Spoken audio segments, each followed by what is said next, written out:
বাচ্চাদের সবজি খাওয়ানো নিয়ে মায়েদের চিন্তার শেষ নেই। এক এক দিন এক এক রকমভাবে ছক কষতে হয়। তবে আজকের ছকটা না হয় আমিই কষে দিলাম।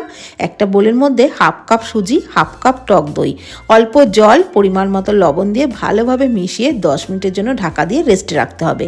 ততক্ষণে আরেকটি পাত্রের মধ্যে পেঁয়াজ কুচি, গ্রেট করা গাজর, ক্যাপসিকাম কুচি, টমেটো কুচি, কাঁচা লঙ্কা কুচি আর ধনেপাতা কুচি, পরিমাণ মতো লবণ, একটু গোলমরিচ গুঁড়ো আর সামান্য একটু লঙ্কার গুঁড়ো দিয়ে ভালো করে মিশিয়ে নিচ্ছি। ছোট বাচ্চারা খেলে লঙ্কার গুঁড়ো আর কাঁচা লঙ্কা কুচিটা স্কিপ করে শুধু গোলমরিচ গুঁড়োই ব্যবহার করবেন। এদিকে 10 মিনিট পর সুজির ব্যাটারটা অনেকটাই ঘন হয়ে গেছিলো, তাই অল্প জল দিয়ে মিশিয়ে নিলাম।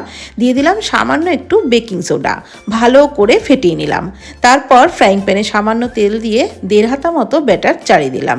গ্যাসের ফ্লেম লোতে রেখে ভেজে নিচ্ছি। ওপরে দিয়ে দিচ্ছি ওই কুচনো সবজি আর তার উপরে চিজ গ্রেট করে দিয়ে ঢাকনা চাপা দিয়ে 3-4 মিনিট মতন গ্যাসের ফ্লেম লোতে রেখেই কিন্তু এটা বানাতে হবে। আর এভাবে বানিয়ে দিলে শুধু বাচ্চা কেন, বড়রাও হবে দারুণ খুশি।